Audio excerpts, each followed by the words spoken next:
কাপড়ের কাপড় যেহেতু লাগিয়েছি শরীরে একদিন মরতেই হবে, ওই জাতীয়করণ না হয় মৃত্যুবরণ। থালা দিয়ে বুঝাচ্ছে যে আমরা বুকা ফাঁকা আছি আজ নিয়ে 7 দিন, তাই আমাদেরকে অতি সত্বর আমাদেরকে ভাতের ব্যবস্থা করে দেওয়া হোক। শিক্ষকরা অনেকে পিটানো হয়েছে, আমাদের এই শিক্ষকের রক্তের দাগ যতক্ষণ না গিয়েছে আমরা শহীদ মিনার ছাড়বো না। আমরা মাধ্যমিক শিক্ষা অত্যন্ত দুর্বল অবস্থায়, অর্থাৎ আমাদের যে ভাত কাপড়ের যে অবস্থা, আমাদের যে বৈষম্য, সেই বৈষম্য দূরীকরণের জন্য আমরা চাই জাতীয়করণ।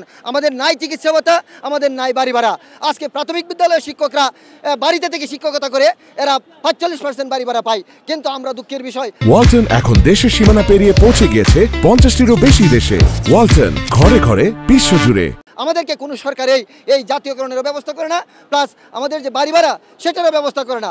আমাদের উৎসব ভাতা 100% নাই, তাহলে আমরা কুরবানির দিন আমরা কিভাবে কুরবানি দেব যদি 100% উৎসব ভাতা দেওয়া না হয়? তাই আমরা চাই সরকারের কাছে এক দফায় এক দাবি জাতীয়করণ করতে হবে। আর এই থালা দিয়ে বুঝাচ্ছে যে আমরা বুকা ফাঁকা আছি আজ নিয়ে 7 দিন, তাই আমাদেরকে অতি সত্বর আমাদেরকে ভাতের ব্যবস্থা করে দেওয়া হোক, আমাদের সন্তানের চিকিৎসার ব্যবস্থা করে দেওয়া হোক।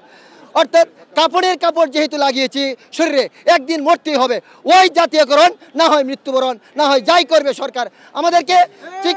আমাদেরকে সঠিকভাবে ক্লাসরুমে ফিরিয়ে নেওয়ার জন্য আমাদেরকে চিকিৎসা, শিক্ষা, স্বাস্থ্য তথা আমাদের জাতীয়, অর্থাৎ আমাদের 20% যদি সরকার দেয়, আমাদের আজিজি স্যারের নেতৃত্বে আমরা যে আন্দোলনে আছি, আজকে অনশনরত আছে শিক্ষকরা, আজকে না খেয়ে আছে, আজকে পুলিশের দাওয়াকেও আমরা সেই শহীদ মিনারে দাঁড়িয়েছি। শহীদ মিনারের রক্তের দাগ এখনও মুছে নেই 1952 সালের। তাই আমরা চাই শিক্ষকরা অনেকে পিটানো হয়েছে, আমাদের এই শিক্ষকের রক্তের দাগ যতক্ষণ না গিয়েছে আমরা শহীদ মিনার ছাড়বো না। আমাদের 45% দিতে হবে।